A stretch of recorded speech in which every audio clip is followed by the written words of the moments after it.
evaluate, cultivate, and enhance what I call the 10 Lees about you. Part 1 of 3. How do you size up yourself mentally, intellectually, emotionally, physically, financially, spiritually, domestically, geographically, and then what about your availability? I remember talking to a young lady once about life and love over the phone. We were friends, and she always enjoyed our conversations and cherished my relationship advice. Well, while on the phone with her, out of the blue, I came up with what I call the 5 Lees. At the time, there were 5 Lees, but to date, I came up with 5 more, for a total of 10. Well, she said to me, "What are they?" I proceeded to tell her what they were, right off the top of my head, ad-libbing the whole time as they came out of me for the first time. But to be honest, they rolled right off my tongue, so smoothly, and they really helped her out. So to this day, I personally look to evaluate, cultivate, and enhance my own growth in these key areas of life and loving someone so I might be the best person I can be to that special someone I give my heart to and my life to. What's more, you can easily learn about someone quickly by observing, unbeknownst to them, these same areas of life in them.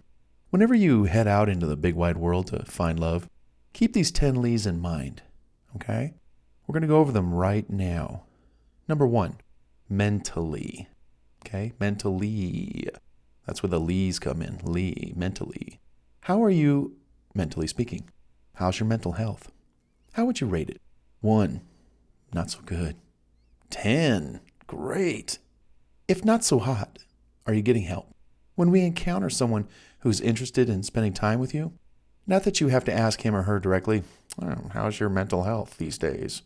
Just pay close attention to how they respond and interact with you.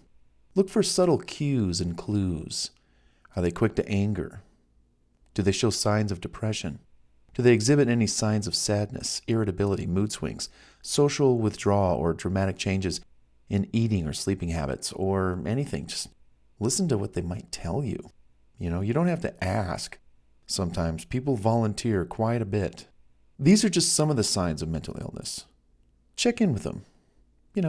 Hey, how you doing today? Are you feeling okay?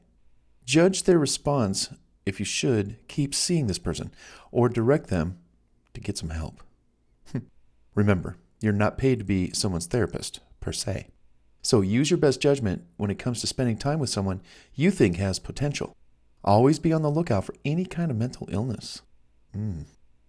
A side note, I remember talking to a gal a long time ago. I was kind of interested in her, she was kind of interested in me, but I kept everything, going slow. But one thing I picked up a lot was when we spoke on the phone, she always sounded quite, depressed, kind of down, her tone, her thought process, just conversation stories, and after a while, I just asked myself, do I want to be with someone who constantly has that sort of down and out persona? I don't think so. Well, to date, we're still good friends, and nothing ever came about, and I'm glad that she's doing well, and I'm glad that I took it slow. Yeah, but I was observant for cues and clues. That's what I'm talking about here. Hey, emotionally, another Lee, emotionally. How are you doing emotionally? I like to separate this from the mentally category, only because our emotions deal somewhat more with the heart, whereas mental issues deal more with the mind, right? That said, how are you doing? Do the dating prospects you've been coming into contact with appear to be emotionally stable? How can you tell?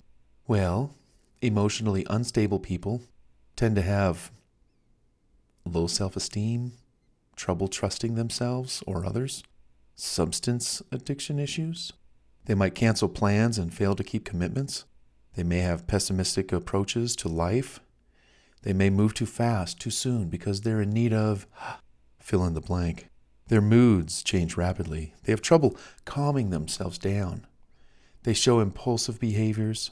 They have strained relationships. They don't take ownership of their behavior. They try to create drama to seek attention. They're highly image-focused. They're fearful of criticism or rejection. They're too self-disclosing too soon. They make decisions without forethought or behave erratically. They tend to rush into things they get overexcited about. They react to events in inappropriate or completely unexpected ways. And they might be prone to flipping out when something doesn't go their way. Yikes. Among other related traits. Wow. Guess what? You want nothing to do with this type of person in your relationship world. Let them heal on their own, far, far away from you. If you think you might identify with any of these traits, hey, do just that. Get some help and heal. When you're ready, jump back into that dating pool. We can't wait for you to join us. Do know we're praying for amazing progress and speedy resolutions to what's on your mind and in your heart. Number 3, intellectually. Intellectually. How smart are you? How intelligent are you? Do you got good smarts real good? Yeah, I bet you do.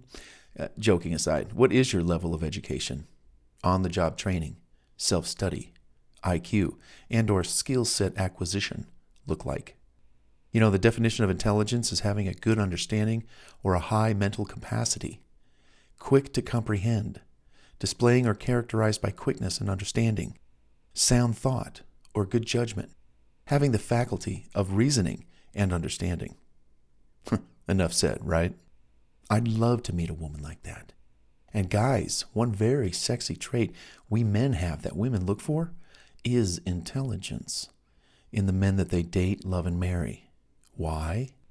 Men who possess strong levels of intellect are known to be problem solvers. They keep their cool under pressure more often than not and know how to resolve conflicts. They listen, reflect, and respond to constructive suggestions instead of flying off the handle. Intelligent men and women are highly adaptable. They acknowledge how much they don't know. They have an insatiable curiosity. They ask great questions. They're sensitive to other people's feelings and experiences. They're open-minded and quite skeptical in a good way.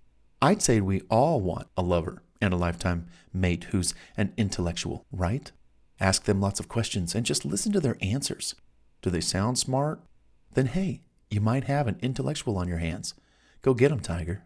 You know, another thing about intellect is the language and the words people use in their everyday dialogue and their discussions and how they talk.